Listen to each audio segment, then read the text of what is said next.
istirahat. Ini jadi malam minggu yang ditunggu-tunggu sepertinya, kerabat desa Indonesia.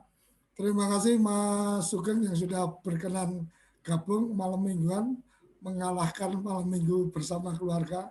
Selamat malam Mas Sugeng. Selamat malam Pak Suryo. Oke, malam ini seperti yang sudah kita sampaikan, kita ingin mendiskusikan tentang pengelolaan aset desa. Jadi beberapa waktu lalu kami mendapatkan chatting tentang bagaimana sih mengelola aset desa, bagaimana konsep tukar guling atau konsep apa pemanfaatan aset-aset desa, khususnya mungkin aset-aset di aset-aset tanah desa dan seterusnya. Nah, ini menjadi sangat luar biasa kebijakan pengelolaan aset desa. Kita akan diskusikan dengan mendasar kepada Permendes 1 2016 itu seperti apa. Sangat ditunggu-tunggu ini Mas Sugeng. Sepenuhnya waktu malam mingguan ini punya Mas Sugeng. Monggo disampaikan apa-apa yang selama ini ditemukan di lapangan, apa-apa yang mungkin menjadi pertanyaan bisa dieksplor oleh Mas Sugeng dan teman-teman. Silakan Mas. Terima kasih Pak Suryo. Assalamualaikum warahmatullahi wabarakatuh. Salam sejahtera untuk kita semua. Selamat malam kerabat desa seluruh Indonesia. Pertama-tama kita panjatkan syukur kepada Allah Subhanahu wa taala sehingga pada malam ini kita bisa ketemu kembali di acara malam mingguan TV Desa yang sudah 2 minggu vakum. Berarti saya untuk tahun 2021 ini tampil perdana untuk Ditjen Bina Pemdes Kementerian Dalam Negeri. Pertama-tama saya ingin mengucapkan selamat atas lahirnya Undang-Undang 6 tahun 2014 tentang desa yang sudah 7 tahun. Mudah-mudahan dengan terbitnya Undang-Undang 6 2014 tentang desa bisa membawa desa di seluruh Indonesia menjadi desa yang mandiri, maju, dan sejahtera.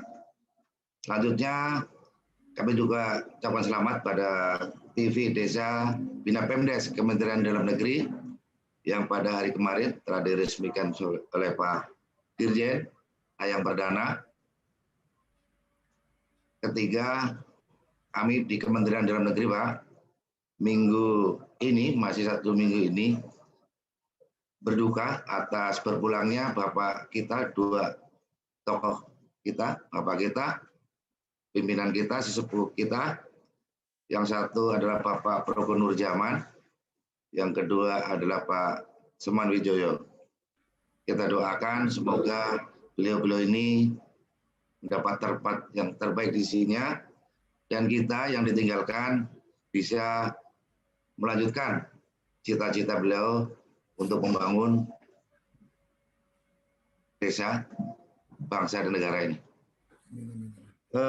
Pada kesempatan ini kami juga ingin menyapa Bapak kami, Pak Dr. Eko, Staf Ahli Menteri. Barangkali beliau sedang mengikuti acara ini. Yang kedua Pak Sony, mudah-mudahan juga bergabung. Dan Pak yang dari Gianyar, Pak Madong. Kalau nggak ada Pak Madong, nggak ramai Pak ini acara ini, Pak. Ada beliau-beliau ini nanti mudah-mudahan diskusinya bisa hidup. Siap.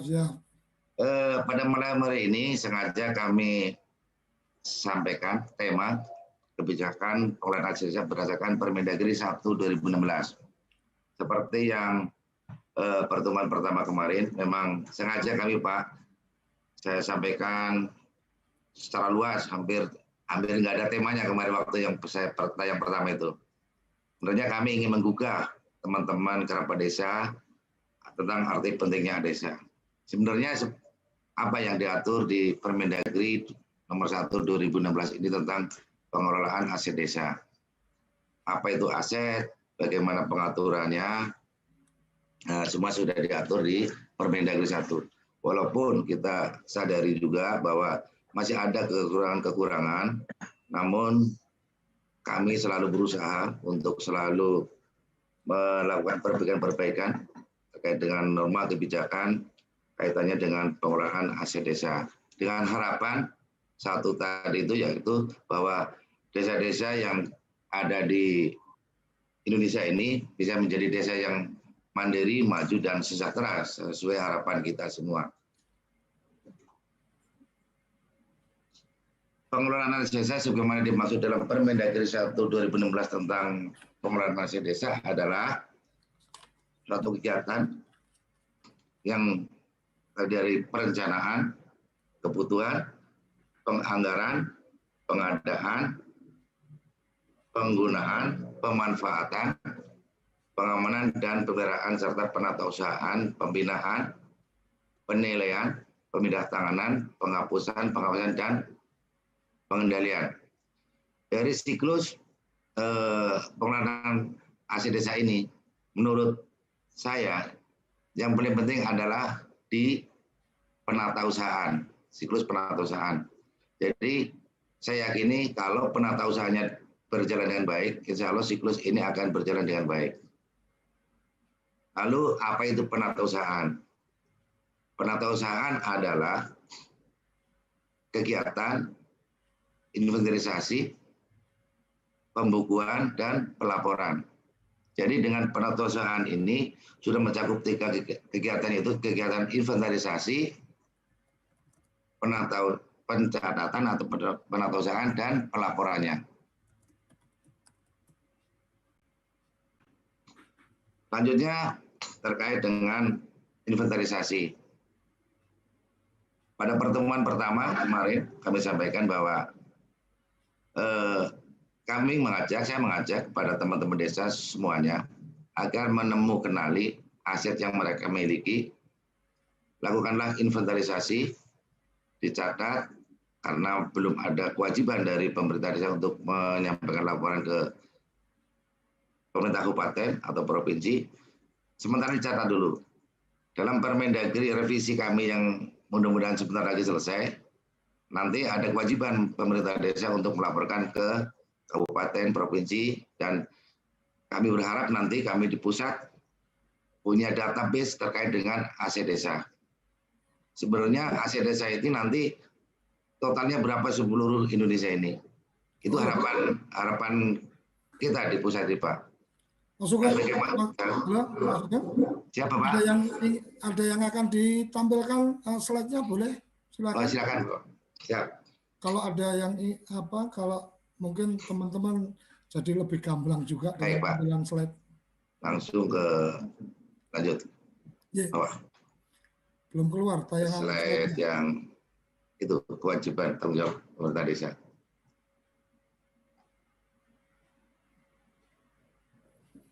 Nanti materinya juga bisa di-share ke kita untuk kita. Baik, Bapak.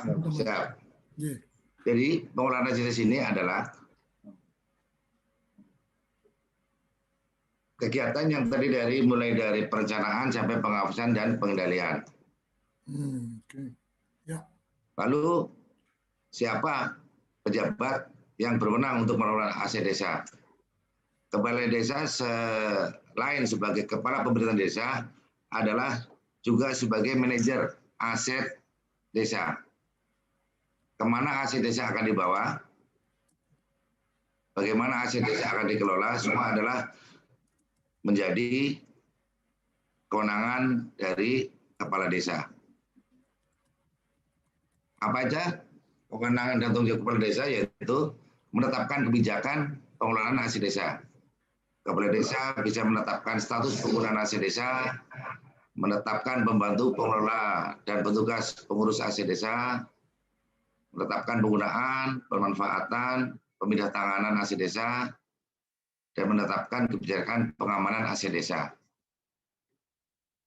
Selanjutnya mengusulkan pengadaan, pemindahantanganan, dan atau penghapusan aset desa yang bersifat strategis melalui musyawarah desa. Aset desa yang bersifat strategis antara lain tanah, bangunan, ada lagi tambatan perahu, bangunan desa, tempat penenangan ikan, hasil pertanian, pelayanan hasil pertanian, hutan milik desa, pemandian umum dan lain-lain. Itu aset-aset yang bersifat strategis. Lanjutnya,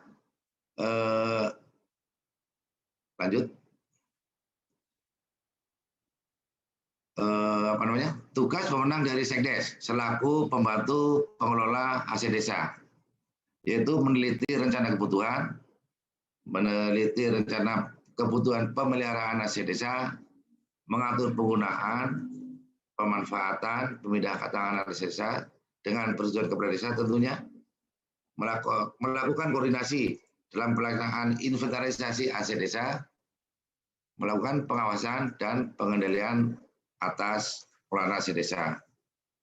Lanjutnya, tugas dan wewenang dari kepala urusan, yaitu mengajukan rencana kebutuhan aset desa, mengajukan permohonan penetapan status penggunaan aset desa yang diperoleh dari beban APBDes dan perolehan lainnya yang sah kepada kepala desa, melakukan inventarisasi aset desa, mengamankan dan memelihara aset desa yang dikelolanya, dan menyusun dan menyampaikan laporan aset desa. Ketentuan umum dalam pengelolaan aset desa yaitu bahwa aset desa yang berupa tanah harus disertifikatkan atas nama pemerintah desa. Yang kedua, aset desa berupa bangunan harus dilengkapi dengan bukti status kepemilikan dan diusahakan secara tertib. Aset desa dapat diasuransikan sepanjang pemerintah desa memiliki anggaran untuk asuransi sesuai dengan ketentuan perundang-undangan. Aset desa dilarang untuk diserahkan kepada pihak lain sebagai pembayaran atas tagihan kepada pemerintah desa. Kalau ada ini. Lanjutnya 5 adalah aset desa dilarang digadaikan atau dijadikan jaminan untuk mendapatkan pinjaman.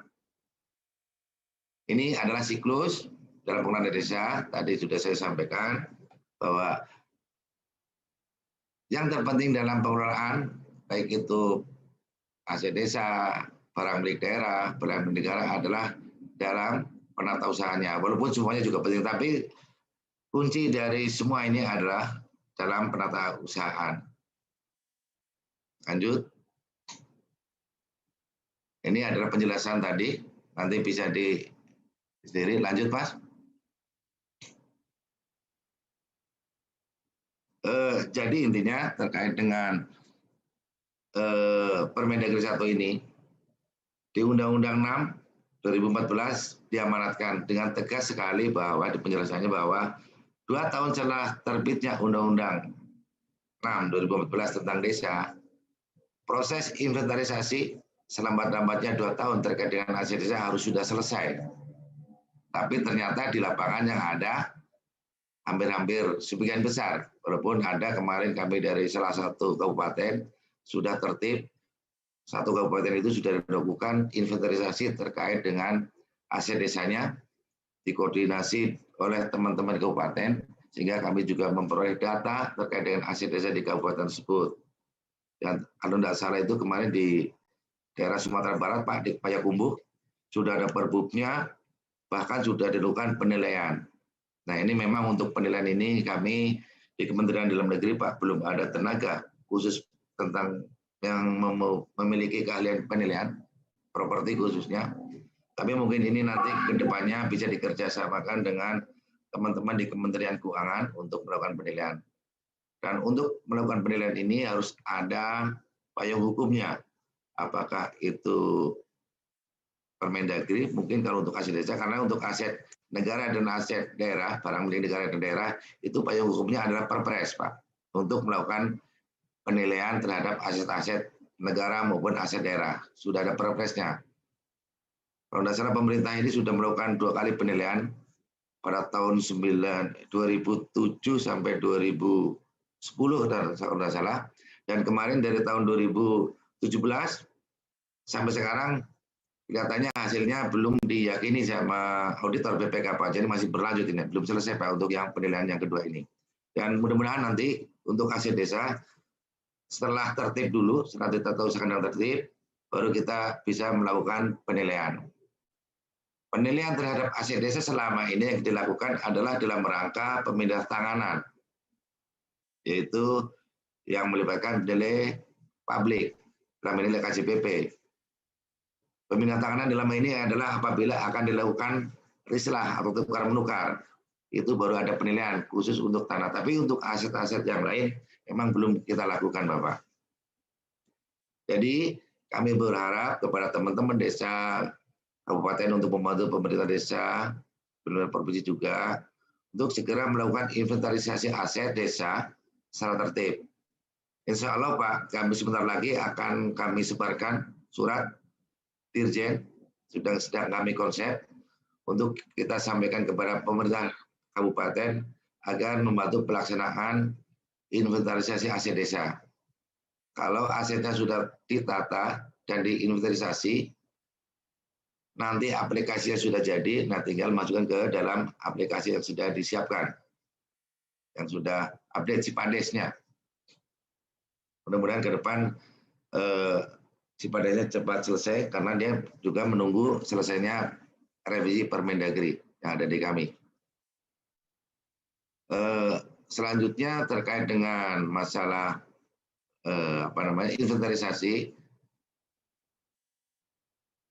mudah-mudahan juga dari Kementerian Desa membolehkan dana desa untuk dalam rangka penertiban aset. Coba nanti ditanyakan ke bagian keuangan, mudah-mudahan ada slotnya untuk penertiban aset desa dalam rangka inventarisasi.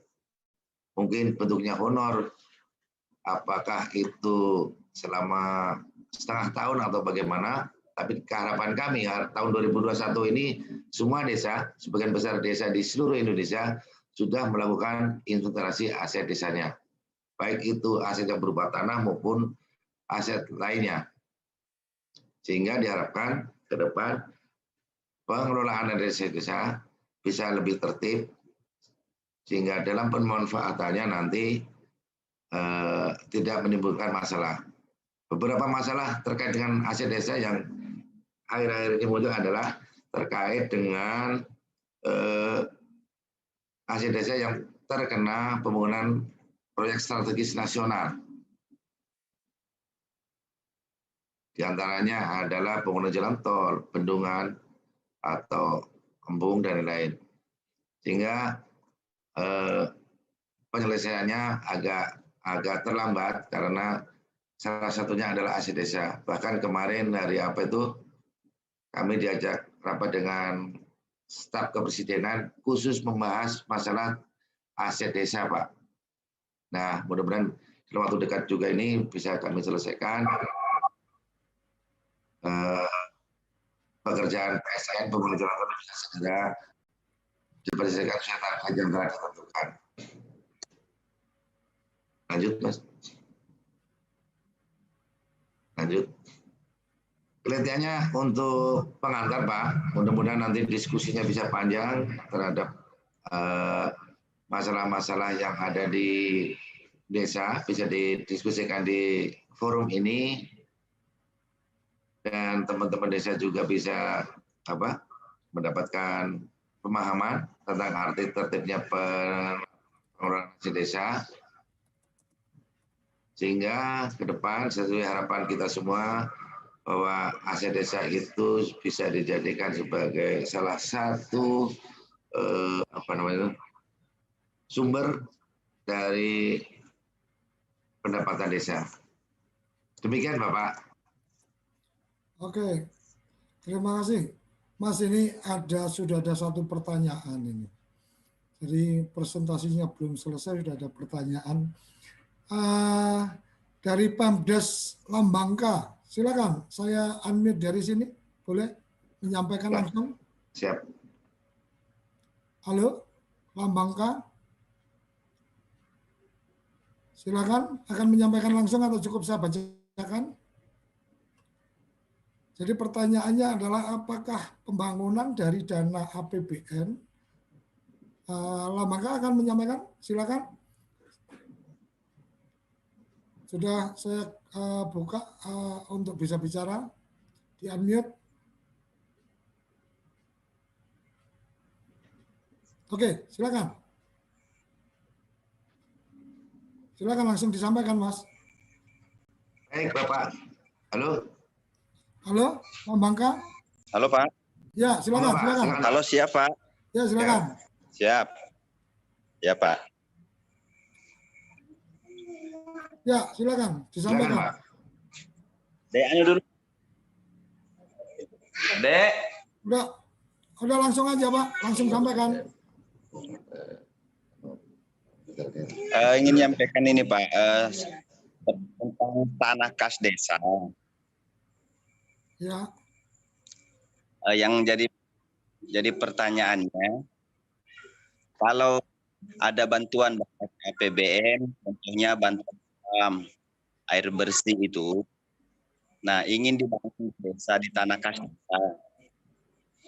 Pertanyaannya, apakah tanah kas desa tersebut yang sudah masuk di desa wajib dihibahkan menjadi tanah Pemkab, artinya tidak menjadi tanah desa tetapi menjadi tanah aset pakai kabupaten. Terima kasih. Mungkin itu aja Pak.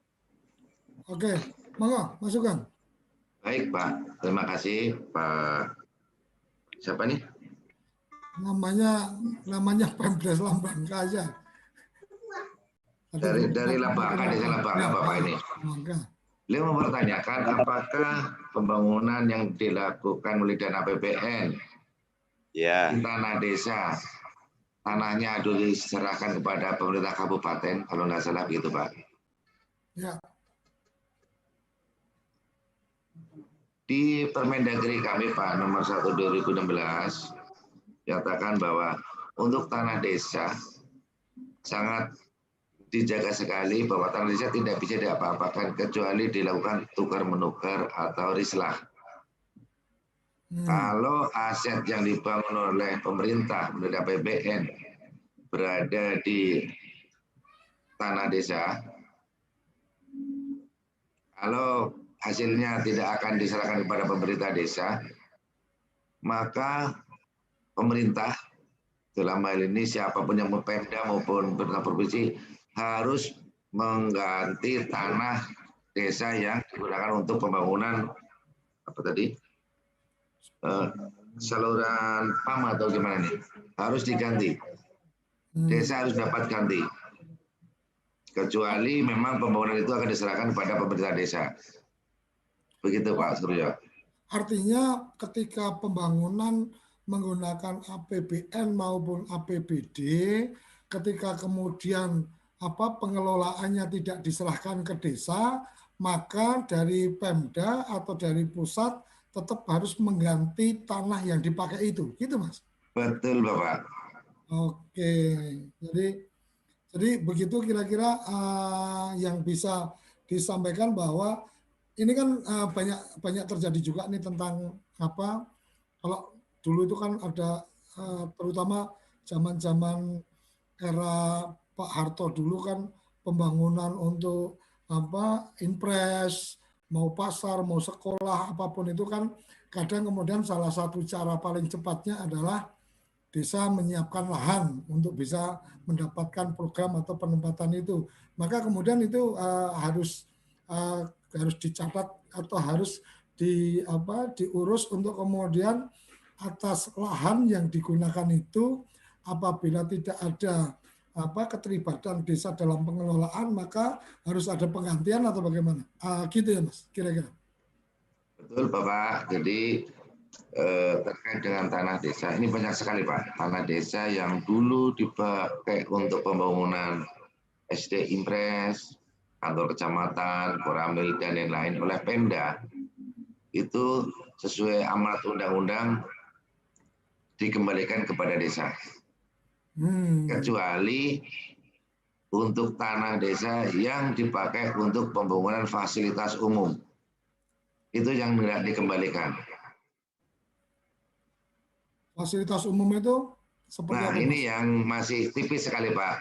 Antara kepentingan umum dan fasilitas umum ini bedanya tipis sekali. Kami pernah diskusi dengan Pak Direktur BNI waktu itu. Fasilitas umum seperti apa, kepentingan umum seperti apa. Tapi kami Pak di Dirjen Pemdes berpegang pada Undang-Undang Nomor 2 tahun 2012 Ya. tentang pengadaan tanah bagi kepentingan umum. Coba ditayangkan. Nah ini Pak, jadi menurut Undang-Undang Nomor 2 tahun 2012 tentang pengadaan tanah bagi pembangunan kepentingan umum, dinyatakan bahwa tanah untuk kepentingan umum, mana Mas? Tanah untuk kepentingan umum digunakan untuk pembangunan 1. Pertahanan dan keamanan nasional, jalan umum, jalan tol, terowongan, jalur kereta api, stasiun kereta api, dan fasilitas operasi kereta api, waduk, bendungan, irigasi, saluran air minum, saluran pembuangan air dan sanitasi, dan bangunan pengairan lainnya, pelabuhan, bandar udara, dan terminal, infrastruktur minyak gas dan panas bumi, pembangkit transmisi, gardu, jaringan dan distribusi tenaga listrik. Lanjut. Ada jaringan telekomunikasi, itu sampai huruf R terakhir itu, lanjut sampai R apa? Nanti kita share aja. Pasar umum dan lapangan parkir umum. Terkait dengan yang terdaftar di sini, berarti ini untuk pembangunan kepentingan umum.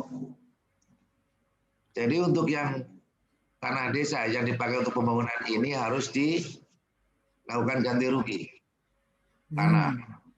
Kalau sudah terjadi seperti zaman dulu, seperti tadi Bapak sampaikan, harus dikembalikan kepada pemerintah desa dengan cara mengganti tanah yang lain. Kan tidak mungkin Pak, kita merobohkan sekolah SD karena akan mengembalikan tanah tersebut. Ini yang kami pakai selama proses pemindah tanganan aset desa khususnya berupa tanah Pak. Selain ini berarti fasilitas umum. Oke. Yang tidak perlu pengembalian. Tapi kalau untuk yang ini tadi pasal 10 huruf A sampai huruf R tadi, harus pemerintah daerah itu amanat Undang-Undang 6 itu mengembalikan kepada pemerintah desa. Demikian Bapak. Oke, artinya kerabat desa yang harus dipahami adalah beda antara kepentingan umum dan fasilitas umum. Jadi kalau kepentingan umum tetap aset itu harus kemudian diganti dengan kalau terutama untuk tanah tetap harus diganti dalam bentuk tanah ya masuknya secara aturan ya.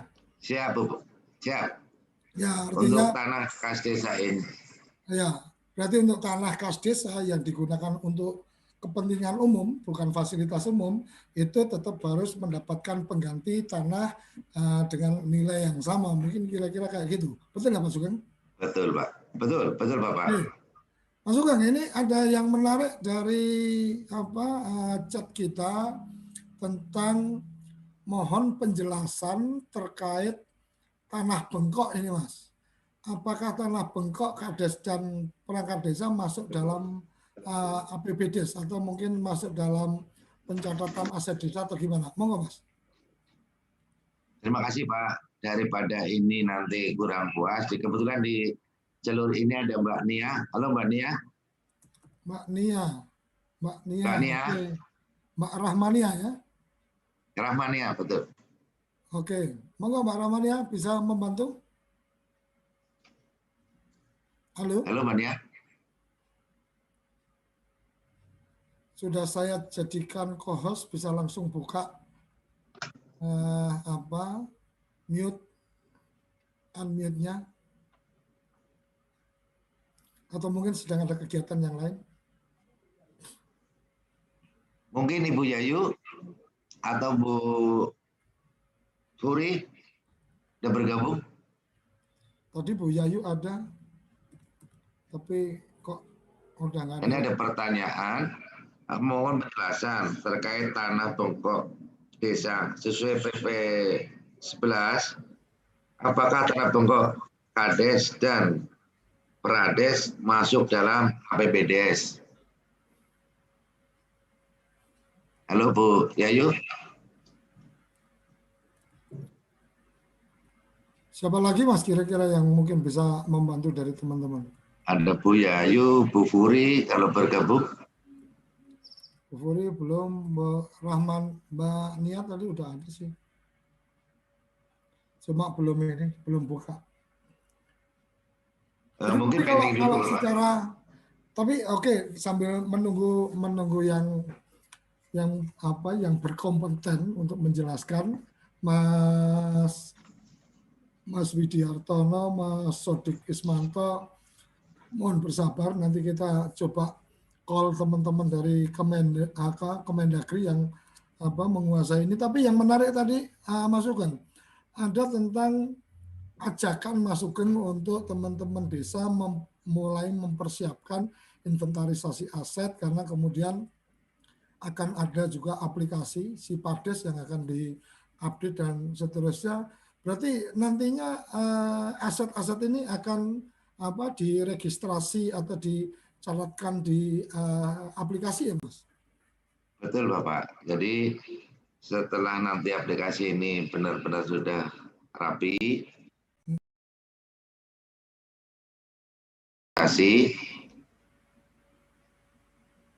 harapan kami ke depan, catatan yang ada di aplikasi maupun yang ada di lapangan realnya itu sama Pak.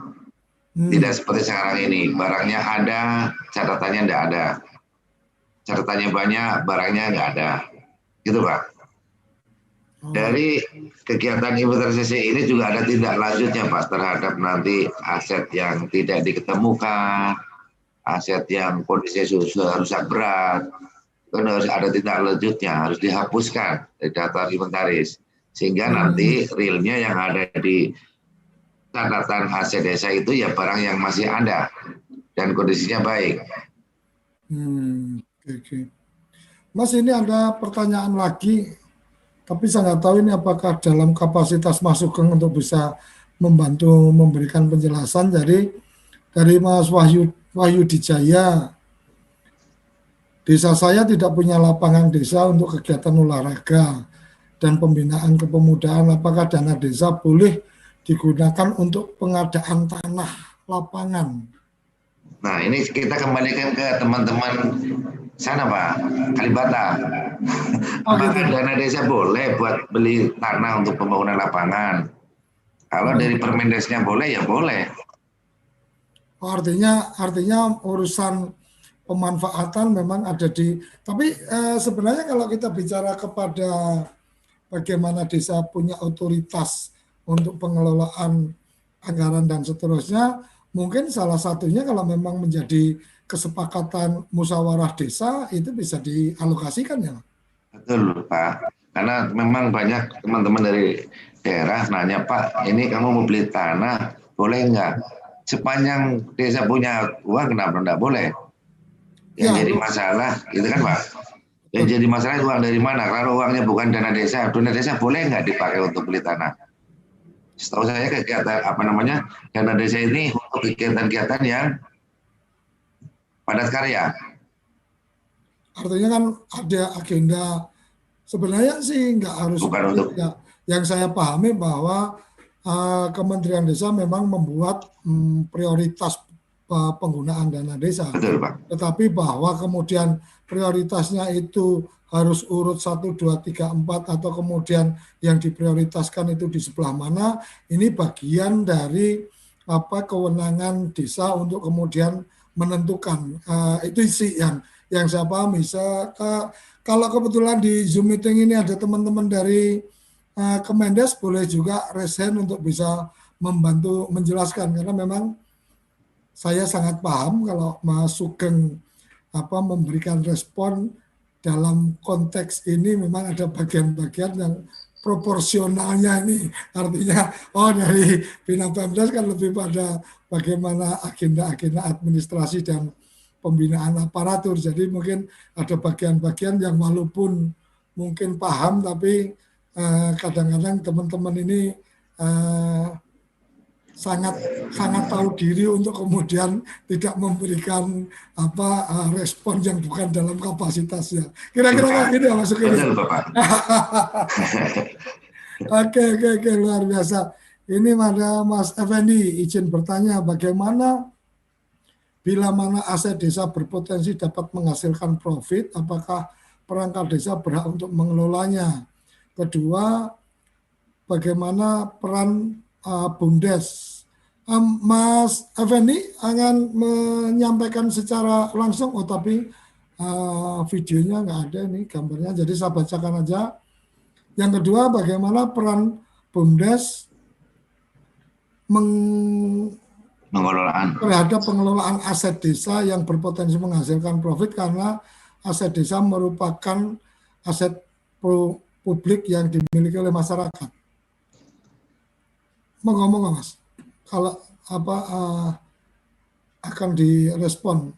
Jadi kalau aset desa berpotensi menghasilkan profit, sebenarnya bukan perangkat desa berhak mengelola, tapi kalau dikelola oleh desa mungkin seperti itu ya. Mau nggak masukin?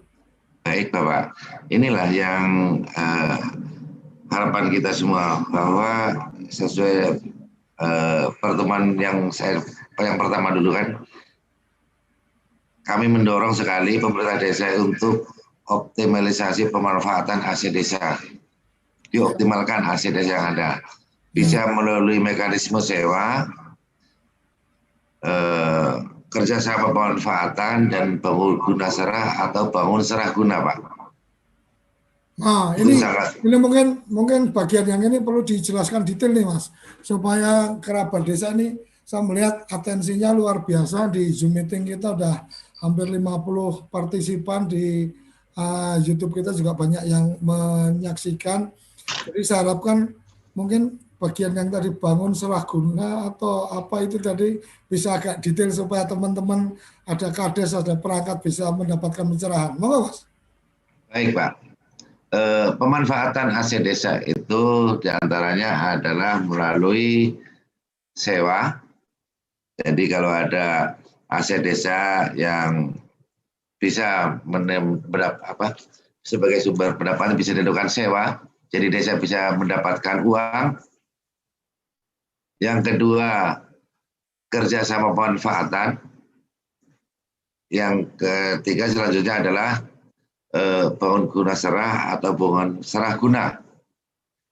Ada satu lagi yaitu pinjam pakai. Kalau pinjam pakai kan ini tidak menghasilkan uang, cuma dipinjam kembalikan. Tapi kalau sewa, desa menerima imbalan berupa uang. Kalau kerjasama pemanfaatan, desa punya aset, dikerjasamakan dengan pihak lain, desa menerima imbalan uang maupun sarana dan prasarana yang dibangun oleh pihak yang melakukan kerjasama pemanfaatan atau mitra pemanfaatan. Kalau kerjasama bangun guna serah, contohnya desa punya tanah kosong, dikerjasamakan dengan pihak mitra atau pihak pemohon, tapi ini saya mohon juga prosesnya harus transparan, harus melalui lelang, dan ini harus mendapatkan persetujuan bupati. Semua tanah kosong, letaknya strategis di pinggir jalan, bisa dimanfaatkan untuk membangun desa, hotel atau mall atau pasar modern. Setelah beberapa tahun, kalau aturannya di Permendagri ini paling lama 20 tahun, setelah 20 tahun dikembalikan ke desa bangunannya. Tapi selama pembangunan itu, selama pelaksanaan bangun guna serah, pemerintah desa juga mendapatkan setiap tahun harus memperoleh pembagian hasilnya lah Pak, berapa persen, tergantung dari perjanjiannya dengan pihak mitra. Nah, kalau bangun serah guna, pemerintah desa punya aset, tanah, dibangun oleh bangun serah guna nih Pak, dibangun oleh pihak ketiga, diserahkan kepada desa dan dimanfaatkan oleh pihak ketiga. Desa juga dapat pemasukan dari proses bangun serah guna itu.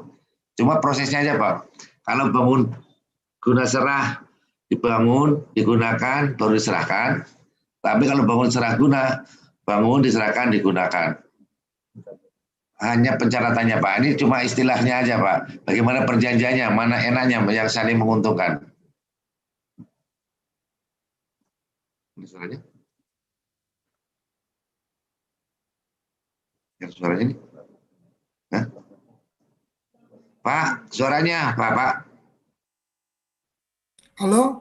Ya, jadi mungkin ya, mungkin bangun serah guna, kemudian bangun guna serah, itu contohnya yang seperti apa, Mas? Supaya teman saya dan mungkin kerabat desa yang lain mendapatkan gambaran. Apakah Mama seperti saya dulu ada teman yang punya tanah di tempat yang strategis, itu kemudian ada komitmen nih dengan salah satu bank, itu akan dibangun bangunannya seperti ini, 3 lantai, gini-gini, dan seterusnya. Kemudian teman yang punya tanah ini tidak mendapatkan apapun, tapi setelah 10 tahun, kemudian bangunan itu menjadi miliknya teman saya. Jadi setelah itu, kalau dari pihak yang membangun itu akan menggunakan lanjutan, maka harus kemudian ada sewa, atau kemudian dari pemilik ini bisa memanfaatkan bangunan itu untuk keperluan dia atau untuk disewakan ke yang lain. Nah, kalau bangun serah guna itu berarti dibangun, diserahkan, kemudian perjanjian seperti apa atau gimana, Mas? Supaya dapat gambaran nih. Karena sebenarnya hampir-hampir mirip ya. Baik Bapak. Khusus untuk aset desa ini Pak, ya, selama dalam proses pelaksanaan bangun guna serah maupun bangun serah guna, selama 20 tahun, setiap tahun desa harus mendapatkan kompensasi Pak. Bukan cuma hasilnya aja nanti yang sudah ini. Jadi seumpamanya ada tanah desa, terus ada pihak mitra atau swasta yang ingin membangun pasar modern seumpamanya Pak. Bukan mall, kalau mall terlalu besar Pak, pasar modern. Bangunlah pasar modern itu. Selama pembangunan itu bisa dimanfaatkan, mungkin kan perjanjiannya mungkin bangunan setahun atau mungkin paling lama 2 tahun. Nah, selama 2 tahun itu pasar itu digunakan, mungkin disewa-sewakan kios-kios itu. Nah, berapa hasilnya desa dapat berapa dari itu. Nah, sampai nanti setelah 20 tahun bangunan itu diserahkan kepada pemerintah desa. Nah, selanjutnya kalau memang pihak mitra ingin memperpanjang bangunan yang mereka gunakan itu, bisa dilakukan dengan cara sewa atau kerjasama pemanfaatan. Ya.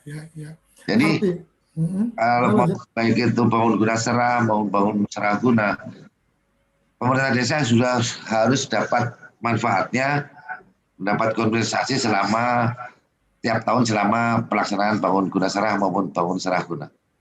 Demikian Bapak. Oke, jadi pada intinya kalau seperti yang tadi saya contohkan, teman yang punya tanah itu kan dia berpikirnya bahwa sekian tahun aku nggak dapat sewa tapi dapat bangunan.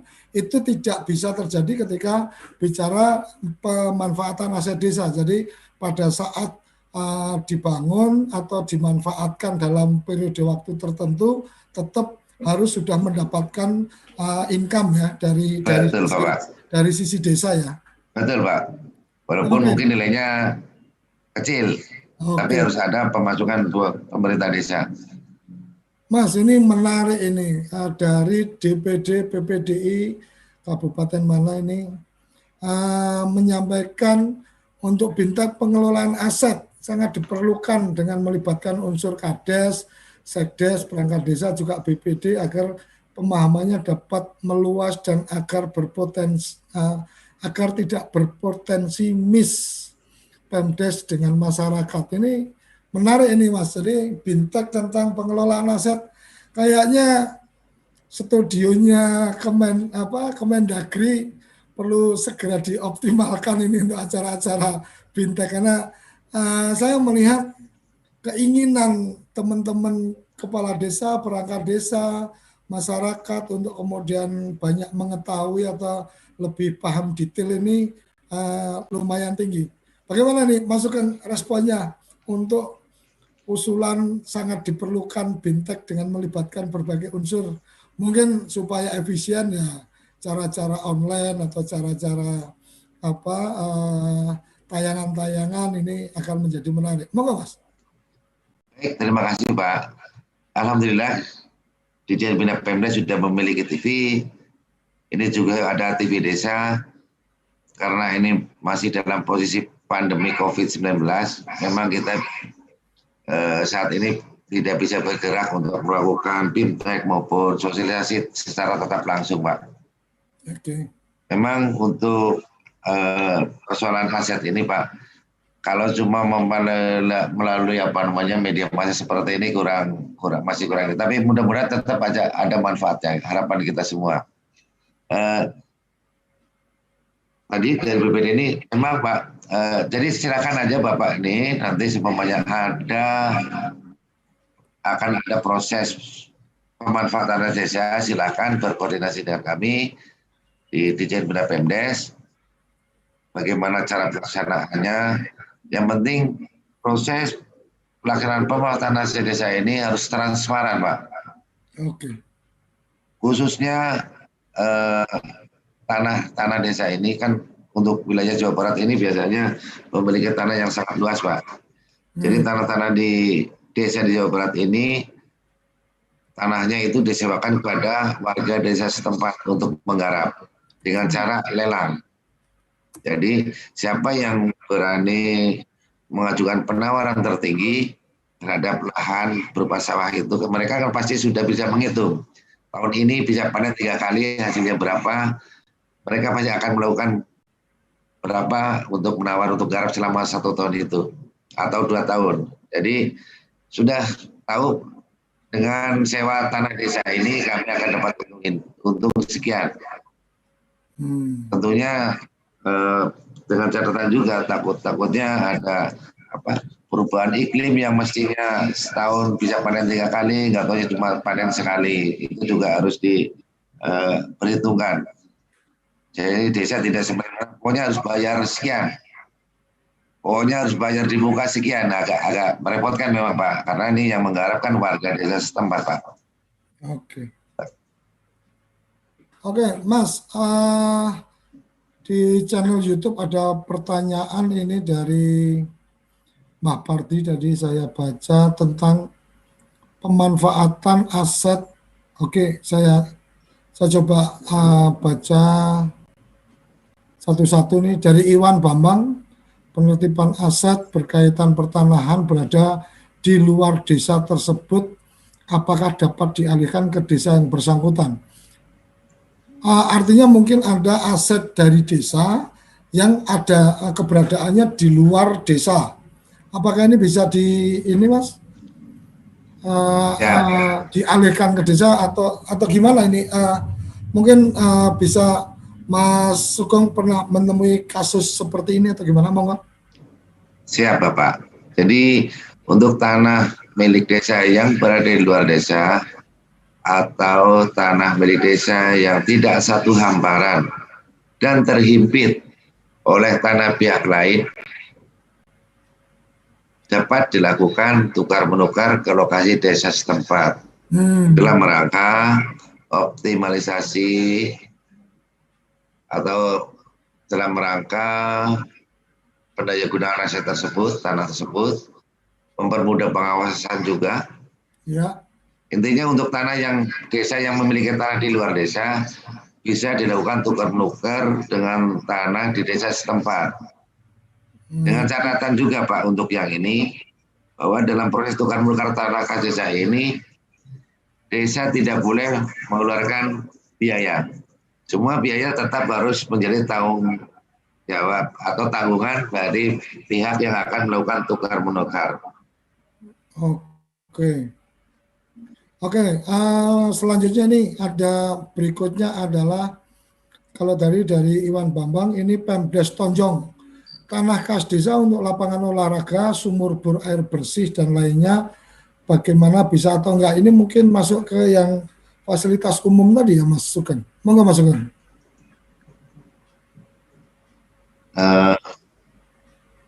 Mana tadi yang apa? Ini dari YouTube, Mas. Pertanyaan dari YouTube. Bagaimana tentang untuk sumur bor air bersih, lapangan olahraga, bagaimana bisa atau tidak? Pengadaan tanah untuk membangun sumur bor dan sarana olahraga. Ya. Di huruf apa tadi? Pengadaan tanah untuk lapangan sarana olahraga. Ada nggak di? Ada prasarana olahraga pemerintah dan pemerintah daerah. Itu ada, Pak. Artinya itu masuknya di kepentingan umum. Kepentingan umum, berarti harus ada penggantinya. Harus ada pengganti atau harus dapat ada manfaat desa ya di situ ya. Iya, Pak, betul, Pak. Oke. Kemudian ini saya lanjutkan pertanyaan dari YouTube. Jadi teman-teman kerabat desa tidak hanya yang di Zoom aja, di YouTube bisa menyampaikan pertanyaan. Dari Saswito Solo, bagaimana bila ada tanah aset desa yang kena pembangunan hanya sedikit dan nilai tukarnya tidak cukup untuk beli lagi? Ini gimana nih Mas? Tanah harus dalam bentuk tanah lagi, tapi ini kenanya cuma sedikit, cuma 15 meter, nggak bisa buat beli tanah. Gimana nih Mas? Nah, betul Pak. Memang tadi lupa kami sampaikan. Penggantian tanah kas desa dapat dilakukan berupa uang. Oke. Tapi untuk membeli tanah lagi, nah, apabila terdapat selisih lebih kecil, semuanya harganya tanah di tempat tersebut 1 meternya. Ini luasannya Mas, luasannya yang terlalu kecil, jadi betul Pak. Beli tanah jadi kalau sisanya atau tanah yang kena bangunan itu tidak memungkinkan untuk membeli tanah, umpamanya cuma 5 meter untuk bangunan apa gitu kan Pak. Ya. Tapi itu semuanya kami serahkan sepenuhnya kepada pemerintah daerah melalui Perbup. Berapa sih besarnya atau sisa terbesar yang atau terkecil yang tidak bisa untuk membeli tanah itu berapa? Kita serahkan sepenuhnya kepada kebijakan pemerintah daerah untuk yang ini Pak.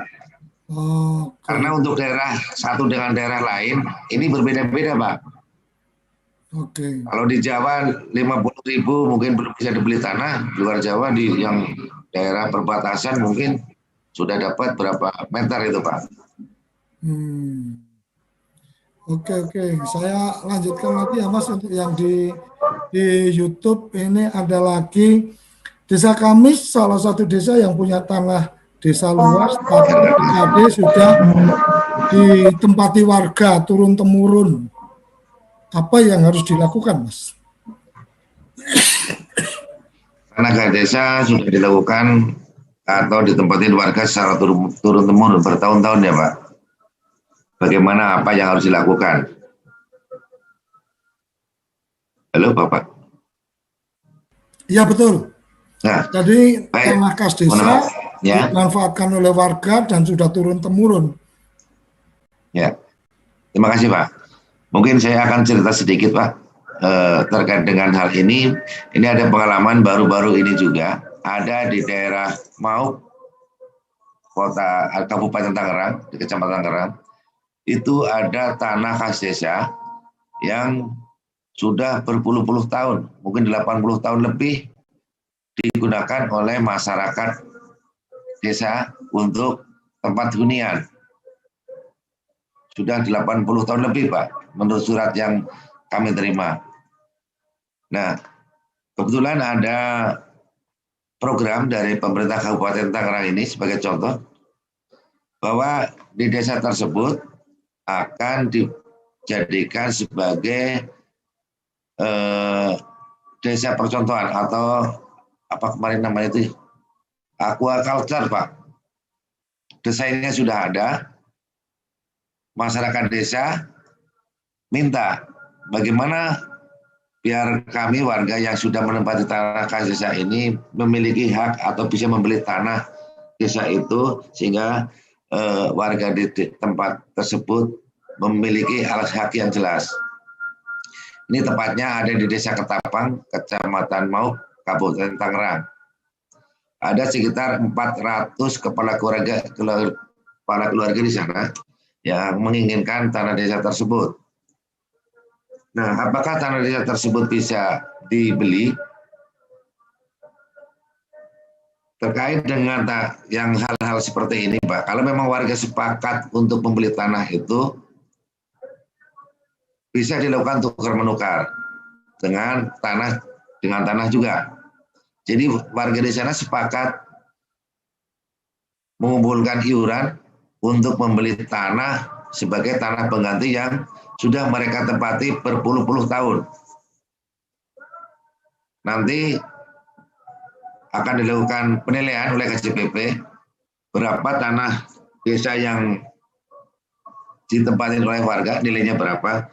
Nah, itu juga yang akan dijadikan dasar berapa warga masing-masing kepala keluarga itu harus menyiapkan anggaran atau menyiapkan uang untuk iuran mengganti tanah desa tersebut. Ini kelihatannya teman kami Pak Camat Mau kemarin ini sudah ada progresnya, Pak. Tanah penggantinya juga sudah ada, tinggal menunggu hasil dari KJPP. Kalau nanti KJPP sudah menentukan nilainya, warga sudah sepakat berapa harus ganti, karena masing-masing warga kan menguasai tanah tersebut tidak sama luasannya. Ada yang mungkin 50 meter persegi atau 70. Karena kami kemarin seizin dengan Pak Dirjen yang lama itu kami tinjau ke sana, bahwa prinsipnya tanah desa itu bisa dilakukan tukar menukar. Terhadap proses yang tukar menukar yang ini tetap harus dilakukan penilaian oleh KJPP. Kalau warga minta harga murah ya terserah nanti KJPP-nya nilainya berapa. Itu yang disepakati warga kemarin di sana, Pak. Di sana itu ada sekitar 400 sampai 500 kepala keluarga menempati tanah desa yang sampai udah 70 tahun. Kebetulan di sana juga tanah masyarakat nelayan karena tepatnya di pinggir pantai. Dan mereka siap berapapun nilainya yang dinilai dari KJPP, mereka siap bergotong royong untuk iuran membeli tanah sebagai tanah pengganti tanah KJS tersebut, Bapak. Demikian, Bapak. Ini ada lanjutan lagi dari Mas Muhammad Khairul Anam. Desa mempunyai lapangan di pinggir jalan dan tidak nyaman digunakan karena mengganggu pengguna jalan. Seandainya tanah itu dijual, direlokasi, membangun gelanggang olahraga, apakah bisa? Dalam artian tanah di situ mungkin nilainya sudah sangat bagus, mahal gitu kan. Jadi kalau dijual pasti kemudian bisa membangun gelanggang olahraga desa. Apakah bisa, Pak, seperti itu? Kalau ini, Bapak, nanti tukar menukar bukan untuk kepentingan umum masuknya. Oh, berarti harus lebih besar nilainya. Artinya ada tukar menukar lahan, tukar guling istilahnya, tukar lahan, tetapi kemudian dari lahan itu kemudian membuat kesepakatan bahwa lahan tanahnya jadi lebih luas, mungkin sekaligus dibangun gelanggang olahraga dan seterusnya, mungkin gitu ya, Mas. Artinya secara nilai ada aset baru, tanah dan juga bangunan yang lebih strategis untuk keperluan masyarakat, atau bagaimana? Betul, Pak. Tapi kalau yang diatur di kami, Pak, ini hanya tanah dengan tanah. Kalau dalam perjanjiannya pihak pemohon nanti, oke, kita tanahnya luasnya tadinya 10, saya ganti menjadi 15. Yang awalnya nilainya menjadi 10 juta, saya ganti nilainya menjadi 12 juta. Saya tambahin bangunan, sarana olahraga. Silakan, Pak, itu kan lebih menguntungkan, Pak. Karena yang diatur di Permendagri ini hanya tanah dengan tanah, nggak ada kompensasi lain. Kalau pihak ketika mau kasih tambahan, ya syukur alhamdulillah. Untungan bukan teman-teman di desa, Bapak. Oke, artinya tinggal bagaimana teman-teman di desa juga mendapatkan, artinya benar-benar ketika ada menukar tanah itu kemudian benar-benar mendapatkan manfaat yang lebih optimal. Kira-kira kayak gitu ya, Betul, Mas? Bapak. Oke. Ini dari makanya di belakang saya itu ada Semboyansif aset desa. Kami di pusat benar-benar ingin mengamankan aset desa, jangan sampai berpindah tangan secara tidak legal atau tidak sah. Karena ini satu-satunya aset atau kekayaan milik desa yang potensial khususnya untuk tanah, Pak. Kita save sekali karena dengan tukar menukar baik untuk dengan selain bukan kepentingan umum khususnya, kami sangat hati-hati sekali, Pak, karena ini persetujuannya adalah Menteri Dalam Negeri, Pak. Kami yang proses nantinya. Oke, Mas, ini dari Pak Lurah ini, Pak Kades Mbah Lurah Pardi ini dari Geni Langit. Tanah kas desa dimanfaatkan untuk ruko atau pertasop yang dikelola oleh BUMDes. Ini bagaimana nih, Mas?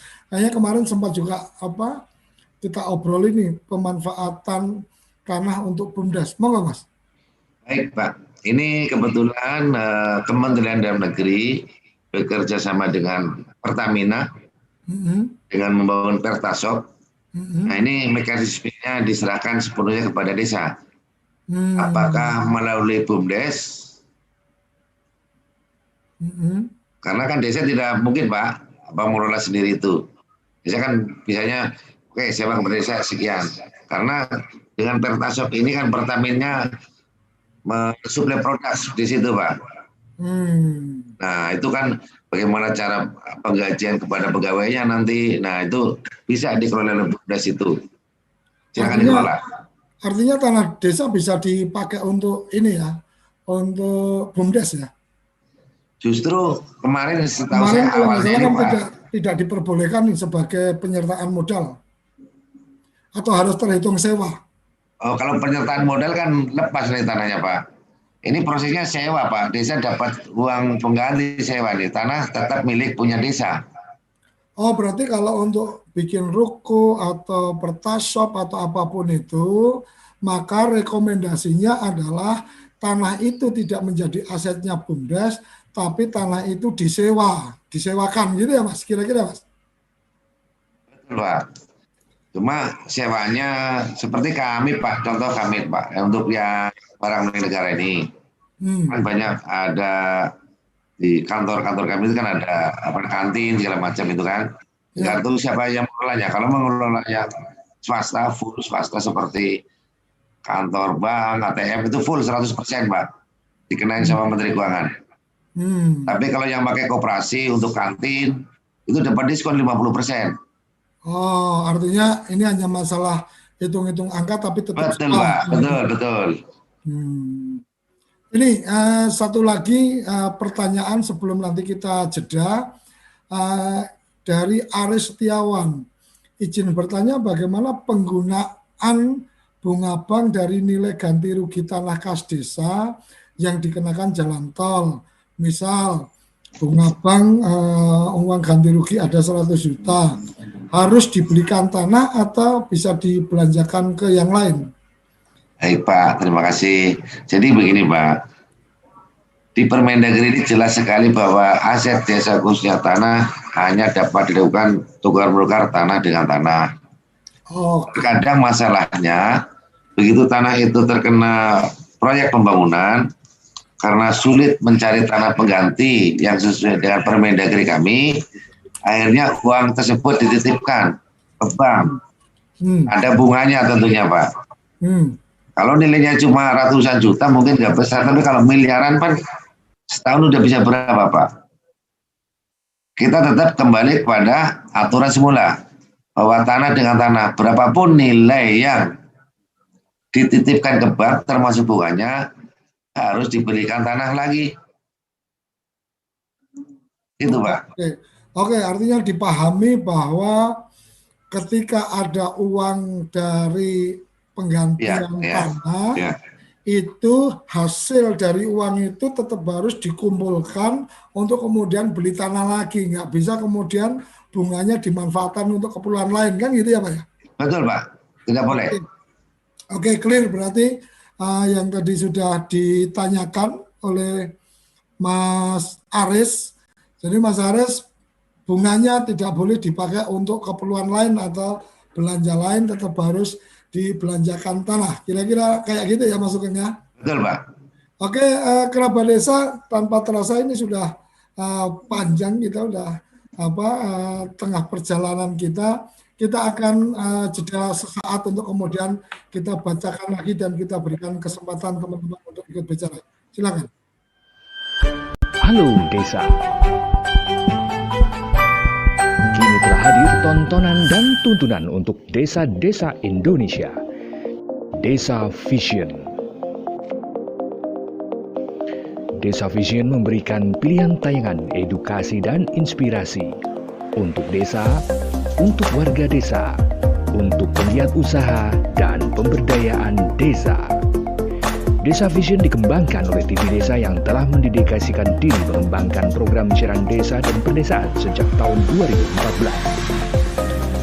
Dengan Desa Vision, kerabat desa dapat menyaksikan tayangan pilihan tanpa bayar iuran bulanan selamanya. Desa Vision persembahan TV Desa bersama SMV Prisat TV.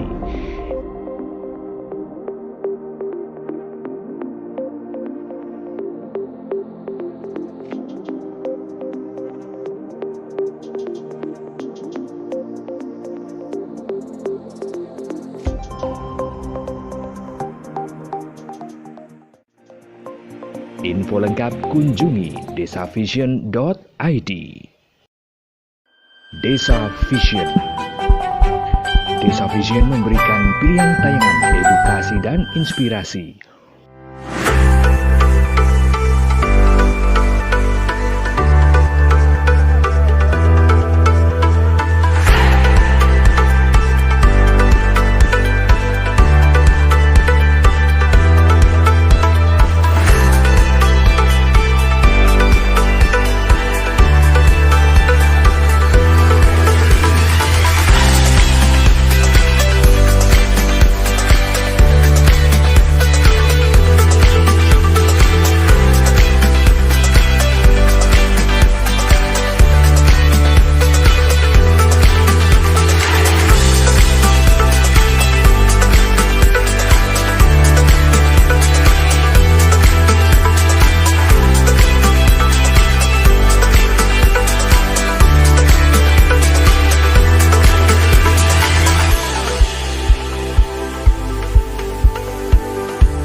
Info lengkap kunjungi desavision.id.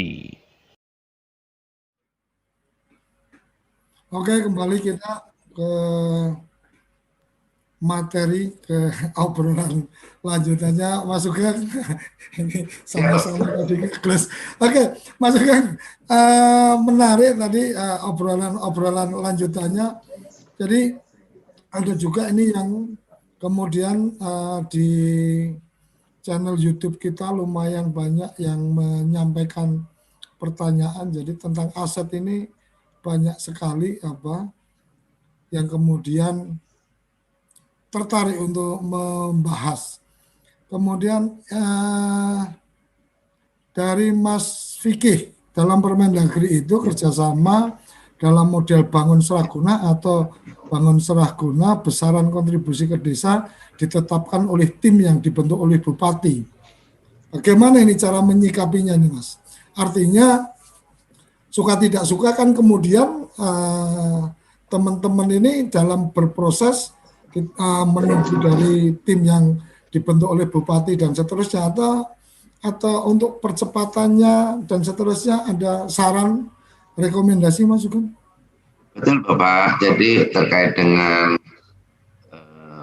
proses pemataan desa mekanisme dengan mekanisme BGS maupun BSG, tentunya kami dari pusat minta kepada pemerintah kabupaten untuk mendampingi proses pelaksanaannya, karena izinnya pun dari Pak Bupati, ada izin dari Bupati ini Pak untuk yang BGS maupun BSG. Karena kami sadar betul bahwa pertama untuk menjaga transparansi, yang kedua dari segi pengetahuannya tentunya teman-teman di kabupaten akan lebih daripada teman-teman di desa. Terkait tadi besarnya berapa yang harusnya diterima desa, tentunya sudah ada hitung-hitungan dari tim yang dibentuk oleh pemerintah kabupaten. Karena pemerintah kabupaten ini kan juga memiliki tugas melakukan pembinaan dan pengawasan terhadap pengelolaan aset desa. Begitu Bapak. Oke, ini saya ke chat Zoom dari YouTube, nanti kita lanjutkan. Dari chat Zoom ada link materi, nanti segera kita share. Tapi yang jelas materi-materi yang ada dalam program TV Desa itu nanti akan kita publish di SlideShare TV Desa Center. Jadi bisa dicari di website slideshare.net, itu nanti ada TV Desa di situ. Materi-materi kita akan share di situ segera. Kemudian ini pertanyaannya tentang Mas Muhammad Adim untuk kelembagaan OPD DPMD di kabupaten kota, kalau bisa seragam supaya garis konsultasi koordinasi dari provinsi dan pusat sinergi dan mudah tidak bertanya ke sana kemari. Mungkin ini lebih pada hotline nih, Mas Sugeng. Apakah ada hotline khusus ke Kementerian Dalam Negeri, Dirjen Bina BMDes menyangkut konsultasi tentang pengelolaan aset? Jadi kalau memang ada hotline, ada nomor khusus yang bisa di-share, mungkin akan menjadi lebih mudah teman-teman supaya bisa lebih cepat mendapatkan informasi. Dan kalau toh kemudian konsultasi di kabupaten, setidaknya juga frame-nya bisa sama, bahwa sama-sama mendapatkan arahan yang seragam. Kira-kira gitu, Mas Sugeng. Hotline-nya, mohon maaf, hotline-nya memang belum kita siapkan, Pak. Tapi silakan aja dicatat nomor telepon saya, bila ada WA-nya juga. Nanti kalau ini kita kira juga, itu 0821 0812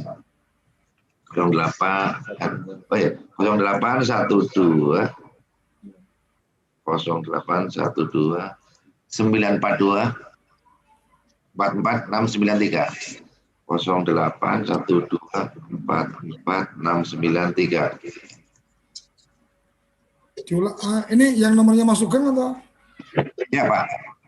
0812 942 942 44 693. Oke, jadi teman-teman untuk lebih memudahkan konsultasi, mungkin karena ada nomor WA-nya, jadi konsultasi bisa dilakukan dengan pesan WA. Jadi bisa ditulis supaya nanti Pak Sugeng bisa melayani atau menyampaikan. Jadi mohon tidak langsung telepon, karena saya pastikan dan saya rekomendasikan Pak Sugeng tidak mengangkat telepon yang belum ada komunikasinya. Karena memang ini kadang-kadang tahu-tahu ada penawaran dan seterusnya. Jadi kira-kira itu yang Mas Burhanuddin, silakan di start videonya. Ada tadi yang ingin disampaikan? Ya Pak, sebentar. Halo. Ya, silakan. Ya, Pak, berkaitan dengan TAP atau governance drone. Ya, lo. Itu apakah bisa menjadi aset desa? Apa Mas? Diulangi Mas, agak putus-putus. Mas dari mana? Dari mana Terkait. supaya apa? Mas Sugeng juga mendapatkan informasinya. Ini Mas dari Belawan Kabupaten Semarang. Belawan, Ya, Kabupaten Semarang. Kabupaten Semarang. Oke, silakan. Terkait dengan tanah negara atau tanah GG Aha. yang sudah digunakan warga secara lama, apakah itu bisa menjadi aset desa atau tidak? Untuk pengurusannya seperti apa gitu, Pak? Oke, cukup itu? Ya, cukup, Pak. Oke, terima kasih. Monggo, Mas Sugeng. Jadi ada tanah negara dimanfaatkan oleh warga. Apakah tanah negara itu bisa kemudian dijadikan aset desa? Kalau memang bisa, caranya bagaimana dan seterusnya. Monggo, Mas Sugeng, mungkin ada pengalaman-pengalaman. Terima kasih Pak Suryo. Ini sebenarnya bukan di wilayah saya Pak ini Pak. Oke. Tapi kebetulan kemarin saya itu mengikuti rapat yang dipimpin langsung oleh Kepala Staf Kepresidenan Pak Muldoko, Jenderal Muldoko kemarin, bahwa terkait dengan reformasi agraria Pak. Ini memang di tempat di KSP ini ngurusin yang ini nih Pak. Ada tanah hutanan yang dimiliki warga, apalagi ini tanah negara yang belum bertuan istilahnya kalau GG mungkin ya Pak ya. Nah ini bisa dimohon Pak.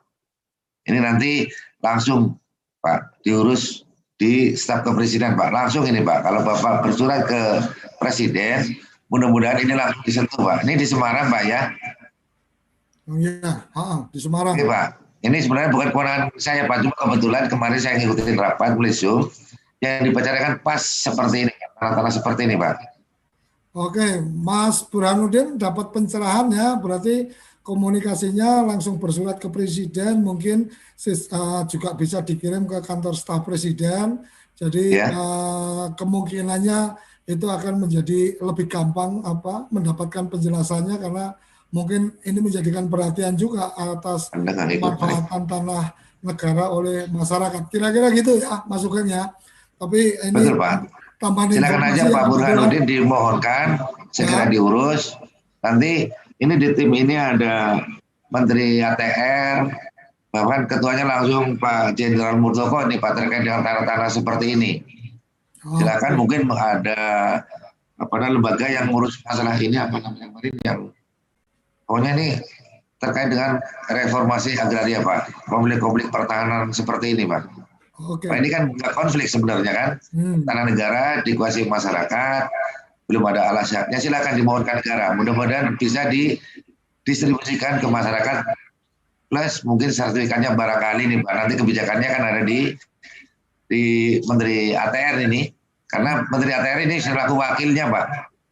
Kemarin kami rapat ini. Oke, Mas, ini ada yang menarik nih dari PMD Banyumas.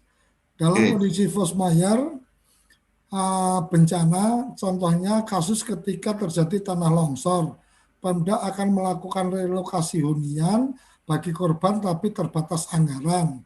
Bisakah sementara menggunakan tanah desa dulu, lalu kemudian proses tukar menukarnya dilaksanakan ketika Pemda sudah ada anggaran? Mungkin apa enggak, Mas? Sebenarnya sih ini Pak, ini kan menyangkutnya kan warga desa juga. Kalau aturannya sebenarnya harus disediakan tanah penggantinya dulu. Cuma kan ini kejadian force majeure kan, kejadian yang tidak kita inginkan. Tapi komitmen enggak ini Pemda? Kalau sudah ngomong nanti saya ganti tanahnya di sini kalau Pemda sudah punya anggaran. Artinya harus ada kesepakatan yang jelas, karena pemanfaatan tanah untuk warga nanti juga akan ada kerepotan juga kalau ternyata tidak diselesaikan proses tukar menukarnya, akhirnya desa berbenturan sama warga kan gitu ya Mas ya? Betul Pak, komitmennya, kesepakatannya jelas, tapi komitmennya yang harus dijaga Pak. Begitu, gitu. Iya sekarang begitu ganti bupatinya, nanti ganti bupati yang berikutnya, bukan saya yang bikin pernyataan Ciloko itu Pak. Atau mungkin modelnya bisa dengan pinjam pakai, kalau pinjam pakai maksimal berapa lama tuh Mas? Kalau untuk aset desa tidak bisa dipinjam pakaikan, Pak. Tanah ini nggak bisa dipinjam pakaikan, beda sama tanah negara, tanah daerah, nggak bisa. Yang tadi kan ada pinjam pakai, artinya dipinjam dalam waktu waktu sebentar dikembalikan atau apa? Itu selain tanah dan bangunan. Itu waktunya hanya 7 hari, Bapak. Oke. Berarti ini yang dari Mas Gapri atau Mbak Gapri, PMD Banyumas, ini yang perlu dibantu, karena ini dari PMD kan berarti dari Pemda nih, yang perlu dibantu dipastikan atau dijaga komitmennya. Karena tidak, ini kasihan teman-teman di desa. Kira-kira kayak gitu ya Mas ya? Betul Pak. Mungkin itu kemarin ketemu dengan saya juga Pak, pernah ke kantor. Oh gitu? Kami mau nyapu PR juga di Banyumas itu Pak. Oke. Selesai. Siap. Oke, jadi nanti bisa langsung telepon. Bisa, nomornya juga sudah di-share di grup chatting kita. Nih. Ini luar biasa. Saya lanjutkan ke pertanyaan yang ada di Zoom, di YouTube. Ini ada dari Sandi Sanjaya. Tadi udah ada yang ini dari Juan Eldo. Dari Ambon izin bertanya, apakah nilai aset tanah desa membutuhkan konsultan penilai aset atau dapat dilakukan mandiri? Ini kayaknya tadi sudah tersampaikan, mungkin bisa disampaikan lagi Mas, penilaian nilai asetnya itu? Betul Pak. Yang melakukan? Ya, untuk penilaian aset ini, kalau untuk aset negara atau barang milik negara daerah itu ada payung hukumnya berupa Perpres. Yang melakukan adalah tenaga penilai yang memiliki keahlian. Kalau di Kementerian Keuangan itu ya, di Kementerian Keuangan itu ada tenaga penilai yang sudah memiliki sertifikat. Mereka tersebar di seluruh kantor pelayanan negara dan lelang, KPKNL di daerah. Pasti ada tenaga penilainya itu, bisa memakai itu atau memakai konsultan KJPP. Tapi ini kalau KJPP mohon maaf Pak, mungkin biayanya besar. Saya punya anggaran nggak untuk biayain ini? Oke, berarti lebih ke konsultasi ke kantor Kementerian Keuangan, kantor lelang di daerah ya? Ya, KPKNL. KPKLN, oke. Berarti itu dari Ambon, Bung Juan Eldo. Ada Sandi Sanjaya, bagaimana penginputan aset desa, bangunan atau gedung, bangunan dikerjakan 2019, selesai 2022, sedangkan laporan aset desa disampaikan setiap tahun. Monggo Mas. Baik Pak, terima kasih Pak Suryo. Terkait dengan pernyataan Pak Sandi, inilah yang dinamakan KDP, konstruksi dalam pengerjaan.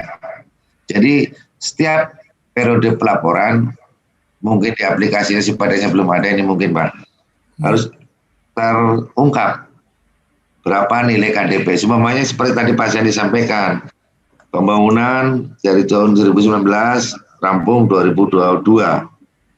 Jadi selama tahun anggaran 2019 itu anggarannya yang dikeluarkan untuk bangun gedung mungkin dari pondasinya aja itu mungkin berapa, itulah KDP, konstruksi dalam pengerjaan. Tahun 2020 dilanjutkan lagi, pencatatannya di aplikasi, kalau aplikasinya sudah bagus, pengembangan nilai KDP.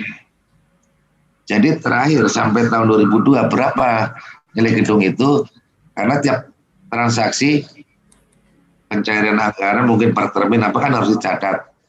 Ini untuk apa? Untuk KDP bangun gedung ini semuanya, bangun gedung A semuanya. Pas terakhir sampai tahun 2002 berapa hasilnya, nilainya?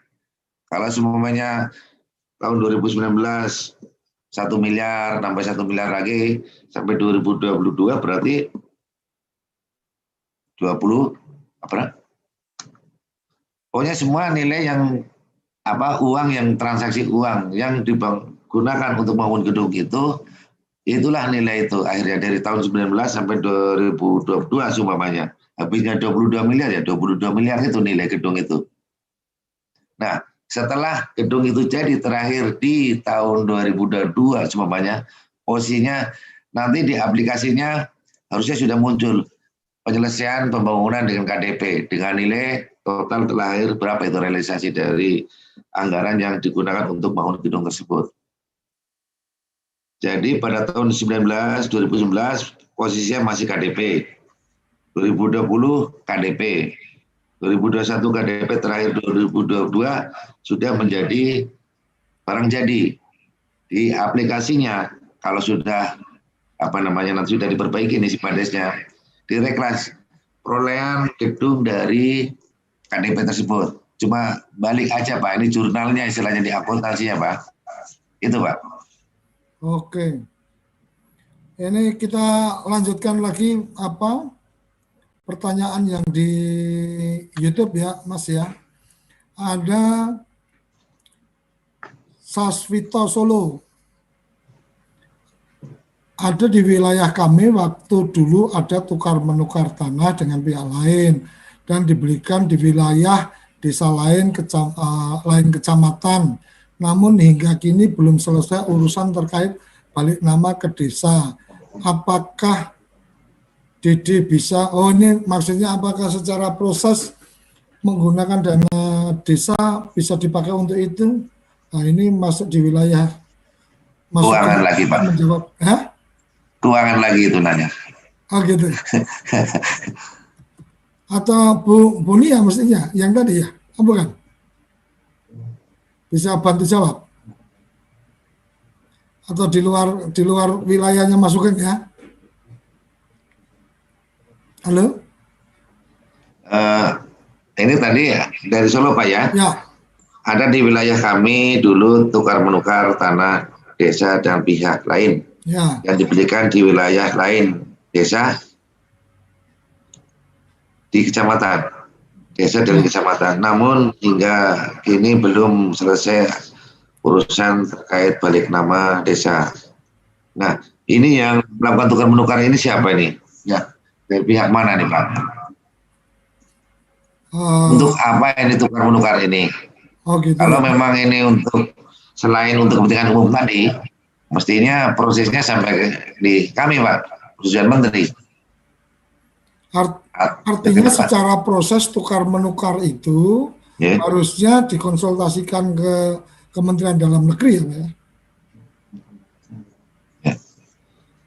Ini yang belum selesai tanah penggantinya berarti pihak ketiga ini yang melakukan tukar-menukar ini masih punya hutang untuk balik nama sertifikat ini Pak. Atau mungkin sudah enggak, kalau yang saya pahami dari pertanyaan itu tanahnya sudah dibeli tapi proses balik namanya, artinya mungkin proses administrasinya, apakah kemudian desa bisa mengeluarkan dari dana desa untuk proses itu atau enggak, mungkin gitu kalau yang saya tangkap. Oh iya, baik Pak.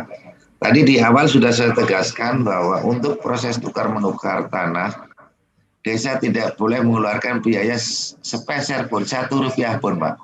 Semua ditanggung oleh pihak pemohon. Walaupun inisiatifnya itu dari pemerintah desa. Seperti tadi ada tanah yang terhimpit oleh pihak lain, atau tanah desa di luar desa akan digabungkan ke dalam desa itu, tetap biaya itu dibebankan kepada pemohon sampai proses balik nama. Kalau ini masih belum dibalik nama, belum selesai, berarti pihak ketiga ini masih punya utang untuk menyelesaikan balik nama sertifikat menjadi tanah milik desa ini Pak. Tolong ditagih. Oke, berarti yang harus dicatat oleh teman-teman adalah ketika ada proses tukar-menukar, itu murni desa tidak boleh mengeluarkan anggaran berapapun. Rp1 pun nggak boleh, kira-kira kayak gitu. Betul Pak, betul. Dan itu harus dipahami dan disepakati di awal dengan pihak yang akan ada tukar-menukar itu, dan itu dikonsultasikan di Kementerian Dalam Negeri, kira-kira gitu ya Mas? Aturannya sudah jelas Pak, kalau mau konsultasi ya silakan. Gitu. Jadi intinya terkait dengan proses tukar-menukar tanah, desa tidak boleh mengeluarkan uang Rp1 pun. Sampai sertifikat jadi masih tanggung jawab pihak yang melakukan tukar-menukar. Oke, siap. Kemudian saya lanjutkan dulu ini, setelah ini nanti ada yang dari Zoom akan menyampaikan. Ini tadi Mas Iswanto sudah, Kemudian Mas Giono selamat bergabung. Mas Iswanto sudah ini tanya lagi nih Mas Iswanto tentang tanah desa untuk pemakaman umum desa. Ini maksudnya fasilitas umum ya Mas? Fasilitas sosial ini Pak. Artinya tidak ada. Memang kewajiban desa menyediakan tanah untuk pemakaman umum itu Pak. Tidak Artinya, apa-apa itu Pak. Oke, sip. Nah kemudian Mas Dikun, sawah bengkok kades perangkat desa dilelang dengan prosentase. Contohnya 1 petak disewakan 2,5, kalau dilelang laku 3 juta, yang 500 masuk pendapatan asli desa. Ini bagaimana menurut Permendagri atau ini kalau Permendes mungkin tidak kapasitasnya Mas Sugeng, tapi menurut Permendagri gimana nih Mas? Aset tanah bengkok dilelang, kemudian ketika dilelang melebihi dari standar yang ditentukan, masuk PAD dan seterusnya. Monggo Mas. Baik Pak, kalau aturannya terkait dengan aset desa melalui sewa, semua penerimaan dari sewa aset desa itu masuk ke dalam kas desa. Tapi untuk tanah bengkok mungkin Pak, ini beda lagi Pak. Ini kan ada tanah bengkok, ada tanah kas desa nih. Ya betul. Kalau menurut saya sendiri pribadi saya loh Pak. Namanya tanah desa, mau tanah bengkok, mau apa, semua tanah desa. Ya. Apalagi sekarang perangkat desa sudah digaji. Kan begitu Pak? Ya. Semua masih tanah desa, aturannya harus sama. Tapi ini ada perkecualian Pak, terkait dengan tanah bengkok. Mungkin ini bisa dilakukan sewa menyewa tadi seperti itu. Tetap harus masuk ke rekening desa. Nah, pengeluarannya ini tadi mungkin ada aturannya berapa nih? Proporsinya nih 30-70 bagaimana nih? Oke. Artinya gini, yang saya tangkap ketika kemudian tanah bengkok itu dilelang, sementara kemudian di perdesnya sudah disepakati bahwa perangkat desa itu mendapatkan dari tanah bengkok senilai tertentu, maka selisihnya itu tetap masuk ke kas desa, kan kira-kira kayak gitu ya Mas? Ini Mbak Nia sudah bergabung, Mbak Nia. Oke. Halo, bantu Mbak Nia dari keuangan. Dulu Mbak Nia dari keuangan ini Pak. Oke Mbak. Silakan Mbak Nia. Mbak siapa tadi? Mbak Nia Pak. Siapa? Nama panjangnya. Rahmania Bapak. Rahmania. Oh kok udah nggak ada lagi? Tadi masuk tapi udah keluar lagi.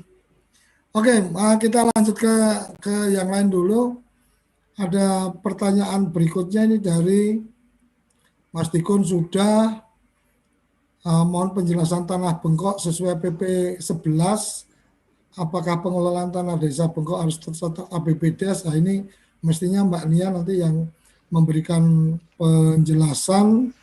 Mas Saswito terkait di atas ketika sulit dan sudah di kejaksaan namun belum ada titik temu. Wah ini ada permasalahan hukumnya, jadi mungkin itu bisa Mas Saswito dikonsultasikan langsung nanti ke Mas Sugeng supaya lebih detailnya. Untuk link materi nanti kita segera share. Mas Andi, pertanyaan kedua, untuk jalan yang sudah rusak dibangun lalu tahun 2000 diperbaiki volume lebar jadi 2 meter.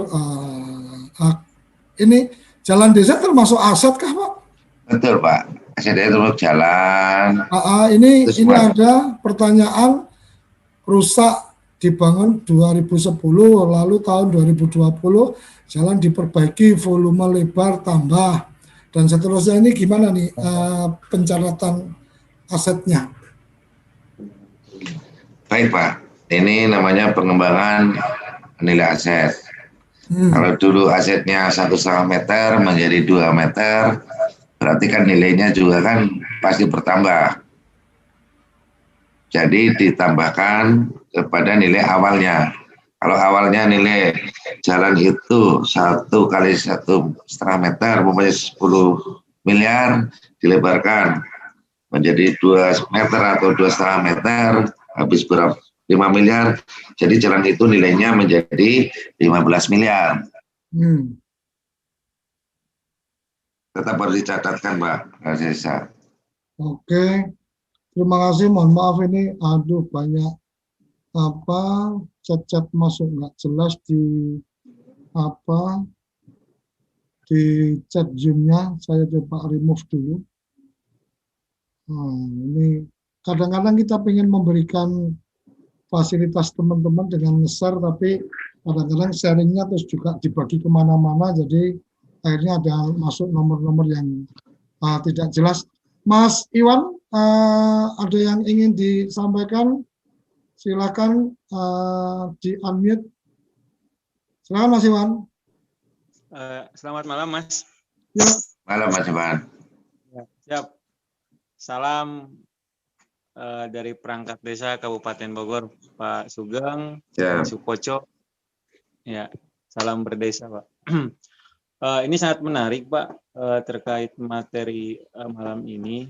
Ini pengalaman kita selama di Kabupaten Bogor. Ini banyak persoalan di Kabupaten Bogor pada saat ini. Salah satunya terkait masalah aset desa, Pak, yang berbentuk tanah.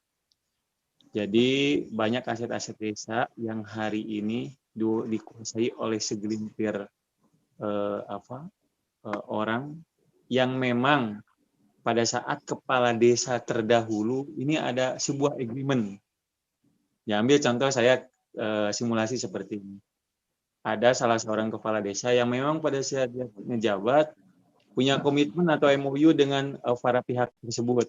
Sementara dia sudah tidak jadi kepala desa lagi, nah aset-aset desa tersebut masih dikuasai oleh para pihak tersebut. Nah, pertanyaan saya di sini, kepala desa yang hari ini menjabat di desa tersebut, nah dasar hukum mana yang bisa digunakan untuk mengambil alih aset-aset desa tersebut yang dikuasai oleh para pihak tadi? Itu Mas Sugeng. Mohon pencerahannya agar aset-aset desa yang ada di wilayah Kabupaten Bogor ini termaksimalkan untuk pengembangan dan kemajuan desa-desa yang ada di Kabupaten Bogor. Dari saya, sekian dan terima kasih. Wabillahi taufiq wal hidayah. Wassalamualaikum warahmatullahi taala wabarakatuh. Waalaikumsalam warahmatullahi wabarakatuh.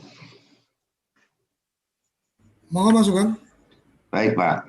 Nah, ini yang memang sangat relevan sekali dengan topik hari ini. Makanya saya mengajak teman-teman desa, pemerintah daerah untuk sama-sama melakukan penertiban terkait dengan aset desa. Beberapa pengalaman saya sudah pernah saya temukan, Pak, terkait dengan kades yang tidak tahu asetnya. Karena memang tidak dikelola atau ditata usaha dengan baik sebelumnya. Kalau tadi Mas Iwan dari Bogor menyampaikan bahwa sudah ada kerjasama dengan pihak lain sehingga kades yang sekarang tidak bisa mengambil alih, dilihat dulu, coba perjanjiannya dulu. Bagaimana Mas Iwan? Apakah perjanjian tersebut atas nama desa atau atas nama pribadi pemerintah kadesnya? Ini yang agak harus kita perhatikan. Kalau perjanjian itu atas nama kades pribadi sebagai tanah garapan dulu, harusnya tidak boleh melebihi masa jabatan kades. Berapa tahun dulu dia menjabat? Kalau jabatannya dulu 6 tahun atau 8 tahun, begitu dia dilantik jadi kades melakukan kerjasama maksimal sepanjang masa jabatan dia. Tapi kalau tadi pemanfaatan aset selain seperti ini, perjanjian begini, punya undang-undang serah atau guna, ini kan masa berlakunya kan 20 tahun Mas Iwan.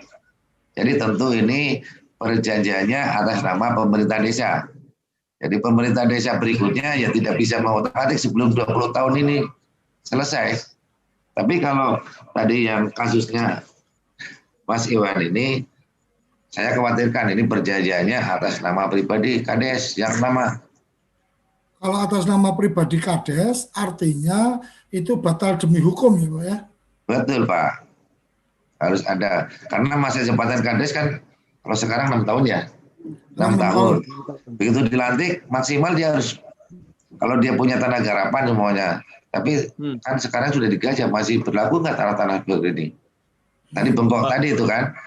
Ya, aturan hukumnya kita pakai yang mana kira Pak? Yang relevan, Mas Sugeng? Kalau yang itu Mas Iwan memang belum ada di Permendagri 1 ini. Karena posisinya itu kan tanah bengkok, tanah garapannya Kades dulu mungkin ya. Mungkin ini saya kan nggak tahu. Ini karena Kadesnya ini bukan petani, punya garapan, bengkok itu sudahlah mereka sewakan. Tapi kebablasan mungkin lewat masa jabatan dia. Akhirnya masa Kades yang belakangan ini nggak dapat apa-apa nih. Itu mungkin kalau secara hukumnya, Mas Iwan, secara hukumnya karena perjanjian yang dilakukan tidak oleh yang punya hak, itu akan batal demi hukum. Jadi kalau itu perjanjian perorangan kepala desa dengan orang lain, kemudian menyewakan tanahnya, yang dalam hal ini ketika dia sudah tidak jadi kepala desa, maka perjanjian itu sudah batal demi hukum. Itu sebenarnya menjadi artinya secara aturan hukumnya sudah sangat jelas bahwa pihak-pihak yang tidak punya hak itu tidak boleh melakukan perjanjian atas apapun yang tidak dalam kuasa dia, kan gitu. Jadi kalau memang kasusnya, maksud saya ini kerangka hukumnya mau kita ngambil yang mana nih Mas Sukoco ini kira-kira? Soalnya punten ya. Jadi gini Pak, banyak kejadian misalkan nih di salah satu desa ada sebuah, ini salah satu contoh yang sempat saya temuin. Jadi alas haknya yang dinamakan aset desa tersebut, kepala desa yang baru itu tidak mengetahui Pak. Dibuka jadi letter C desa, letter C desanya yang diklaim itu adalah aset desa itu sudah tidak ada Pak, di buku letter C desa. Nah, ini kan punten dalam tanda kutip sebenarnya sudah tidak ada di letter C, itu kan ada Sekdes kan punya catatan tuh. Tadinya ada, kemudian tidak ada, prosesnya kayak apa? Kapan, siapa yang melakukan? Pak, yang jadi persoalan ini, saya temuin salah satu desa, ya kan? Ya. Kepala desanya 2 periode sudah nggak ada. Tapi tanah tersebut sekarang udah jadi usaha, ini dikuasain oleh pihak ketiga. Kepala desa yang baru ingin mengambil alih aset desa tersebut, tapi pertama kesulitan terkait masalah MOU-nya dulu seperti apa. Itu satu. Ditanyakan ke pihak ketiganya dong. Pihak ketiga karena ini punten ya, usaha ini udah berjalan cukup bagus lah. Nah, dia punya sebuah alasan atau alibi. Ini adalah saya dapat hibah dari seseorang. Padahal menurut para tokoh di desa tersebut bahwa tanah tersebut itu adalah tanah aset desa. Jadi kesulitan masalah alas hak, Pak. Alasan hibah.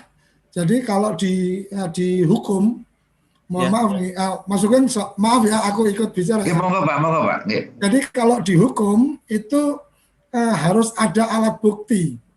Kalau mendapatkan hibahnya dari siapa? Suratnya mana? Itu kemudian jawabannya seperti apa? Nah, ini ada setali 3 uang, Mbak. Ya. Karena saya bukalah tanah tersebut itu sudah jadi penitipan motor yang memang ini luar biasa gitu omsetnya. Ya, oke. Nah, desa tersebut sekarang kesulitan terkait masalah alas hak bidang tersebut, Pak. Karena desa nggak punya alas hak sama sekali. Nah, sekarang gini, kita nggak punya alas hak. Tapi kemudian Mas Iwan kan tadi sampaikan tuh di letter C-nya ada, kemudian jadi nggak ada. Berarti kan ada proses penghilangan dalam tanda petik. Proses penghilangan itu kemudian dikonfirmasi dari pihak desa, tinggal menyampaikan letter C yang masih ada. Letter C yang masih ada bidang itu sebagai aset desa, tunjukkan.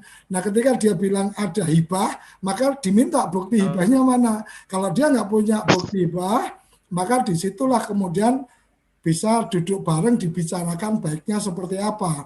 Artinya bahasanya kan sebelum masuk ke wilayah hukum, kita bisa melakukan pembicaraan untuk tidak berproses hukum. Jadi ketika Mas Iwan tadi sampaikan di letter C pernah ada kemudian hilang, ya pakai aja letter C yang waktu itu masih ada, tunjukkan. Itu kalau saya sih kira-kira kayak gitu. Tapi mungkin masukan ada saran lain, karena menurut saya case-case yang seperti ini urusannya adalah bagaimana kecerdikan kita untuk kemudian mengeksekusi satu kasus-kasus hukum yang ada. Kira-kira gitu. Mas Sugeng ada tambahan? Baik, Pak. Kan mana Pak sedikit, Pak. Begini Mas Iwan, kalau dulu tanah tersebut pernah tercatat nggak di buku dari desa? Pernah nggak? Menurut para pendahulu, para tokoh yang ada, pernah katanya. Nah, kalau masih belum yakin di desa, karena mungkin Indonesia juga masih waktu itu belum tertib, tolong tanya ke kecamatan. Masih belum puas lagi, tanya lagi ke kantor BPN. Jelas itu ada historisnya tanah itu. Dulu punya siapa, sekarang menjadi punya siapa. Apalagi sekarang memiliki ekonomis yang tinggi karena untuk penitipan motor. Nah, inilah Mas Iwan yang saya harapkan dari teman-teman desa, pegiat desa, terhadap masalah-masalah seperti harusnya lebih kritis. Ya. Ini kan salah satu pendapat, bisa sebagai sumber pendapatan desa. Kalau sehari di daerah Mas Iwan ini umpamanya 1.000 motor aja sehari, sudah berapa itu nilainya aset uang yang masuk ke desa? Jadi berapa itu tambahan buat perangkat desa? Kan lumayan Pak. Selain untuk penambahan pendapatan perangkat, bisa untuk bangun desa setempat tentunya. Kalau masih berlebihan juga bisa buat bantu desa-desa sebelahnya. Karena kalau penitipan motor ini potensial sekali Pak. Atau yang berjalan Mas Sugeng. Ya. Atau yang berjalan. Itu. Nah makanya mulai melalui media seperti ini kami ngajak pada teman-teman pegiat desa, tolong agak mengawal lebih lagi, kritis lagi, coba dikritisi tanah-tanah atau aset desa ini bagaimana kita selamatkan seperti di belakang layar saya, save aset desa, kita ingin mengamankan aset desa itu. Harus ada sesi khusus nih Mas Sugeng, karena bicara kasus. Coba Mas Iwan selidiki ke kecamatan, BPN, kalau masih ngotot juga, ya sudah laporkan aparat penegak hukum untuk proses lanjut. Tapi sebelum itu kan tadi Pak Suryo sampaikan bisa lakukan musyawarah, nggak usah pakai masalah sampai ke aparat penegak hukum segala macam. Ya. Siap. Jadi lebih kepada kita kedepankan non litigasinya. Jadi kita tidak bicara harus di persidangan, tetapi lebih pada bagaimana diselesaikan dengan baik. Karena saya yakin mungkin bahasa-bahasanya pendekatan, bicara tentang bagaimana moralitas, bagaimana ajab ke depan kamu menggunakan mendapatkan manfaat dari yang bukan hak kamu dan seterusnya, itu kan bisa menjadi lebih enak. Apalagi semoga sih suasana pedesaan guyub rukunnya masih ada di tempat Mas Iwan. Yang menarik tadi Mas Iwan melontarkan tadi perlu sesi khusus apa Mas Iwan? Monggo. Perlu nih Pak. Ini banyak kasus per kasus, ya terutama saya lihat di Kabupaten Bogor. Nah, ini kan apakah tanah yang menjadi aset desa itu terdaftar atau ada database di BPKAD atau tidak Pak? Itu satu. Nah terus kedua, ini kan banyak pemerintah desa yang memang mereka bingung cara mengambil alih aset-aset desa yang hari ini dikuasai oleh para pihak, ya kan? Terkait historinya seperti apa, ini masing-masing desa persoalannya berbeda, Bang Sokoco. Mas Iwan, profesi sebagai apa nih kalau boleh tahu? Saya kasih pemerintahan Pak. Oke, perangkat desa ya. Ya, perangkat desa yang aktif di PPDI ini Pak. Oke, yang menarik adalah mungkin Mas Sugeng kalau sepakat nih minggu depan kita lanjutkan, tapi dengan PR Mas Iwan coba tadi yang sudah disarankan oleh Mas Sugeng konsultasi dalam minggu depan ini Nah, coba konsultasi ke kecamatan, ke BPN, coba Ya, ngobrol. Pak. Coba konsultasi tanya ke kecamatan tentang aset tadi, kemudian tanya ke BPN data yang aset yang tadi diceritakan. Minggu depan mungkin malam minggu kita bisa explore studi kasus mungkin masukin untuk apa? Siap. Saya Bagaimana sepakat itu. Bagaimana mengambil kembali hak aset desa yang sudah dikuasai oleh pihak lain. Kira-kira masukin sepakat nggak nih? Kalau kita minggu depan malam mingguan kita langsung studi kasus nih masukin untuk jadi harus ini Mas Sugeng. Harus ini. Siap Bapak, karena ini pertanyaannya sebagian besar sebagian juga ada terkait dengan masalah kongkong. Ini kaitannya dengan teman keuangan.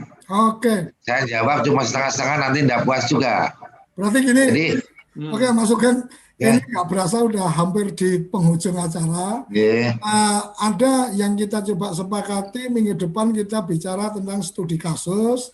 Mas Iwan coba nanti bisa mempresentasikan atau berbagi cerita tentang case yang ada, kemudian info seperti apa dan seterusnya. Mas Sugeng juga bisa mengajak beberapa teman yang lain dari Kementerian Dalam Negeri untuk kemudian ikut mencermati sehingga minggu depan mungkin kita tidak lagi buka peraturan-peraturan, tetapi lebih pada kasus seperti ini, ini mungkin bagaimana eksekusi atau penanganan sehingga bisa jadi pembelajaran untuk kerabat desa tentang aset desa yang sudah dikuasai pihak lain dengan cara-cara yang mungkin kurang pas dan seterusnya, yang kemudian bisa diselesaikan dengan cara seperti apa. Kira-kira itu. Mas Sugeng silakan closing statement.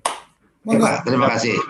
Kerabat desa yang saya hormati, teman-teman semua, terkait dengan koordinasi desa ini, khususnya data desa, saya mengharapkan tahun depan ini saya punya data terkait dengan aset desa yang Bapak Ibu keluar di desa. Nanti saya akan kirimkan form isian, tolong diisi. Kaitannya adalah dalam rangka penertiban aset desa. Harapan kami ke depan, mudah-mudahan aset desa ini jadi salah satu sumber pendapatan, satu andalan pendapatan bagi pemerintah desa dalam meningkatkan PHDS-nya, sehingga ke depan desa bisa mandiri, maju, dan sejahtera menjadi harapan kita semua. Terima kasih Pak Suryo. Oke, terima kasih Mas Sugeng dan teman-teman dari Kementerian Dalam Negeri, luar biasa.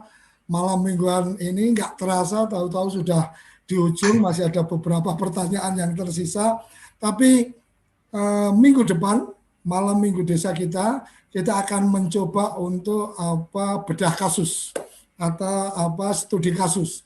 Nah, saya berharap studi kasus yang akan kita angkat besok tentang bagaimana aset desa yang sudah dikuasai pihak lain dan kemudian bagaimana desa bisa kemudian mengambil alih itu dengan cara yang bijak. Saya pikir dari teman-teman Kementerian Dalam Negeri nanti juga akan mempersiapkan juga bidang-bidang atau bagian-bagian lain yang bisa membantu untuk kemudian memberikan pencermatan atas bedah kasus atau studi kasus yang akan kita angkat minggu depan. Kira-kira itu yang bisa saya sampaikan. Terima kasih untuk teman-teman yang sudah ada di Zoom meeting. Terima kasih juga yang mengikuti di channel YouTube kita. Sampai jumpa di minggu depan. Salam bahagia kerabat desa Indonesia. Terima kasih.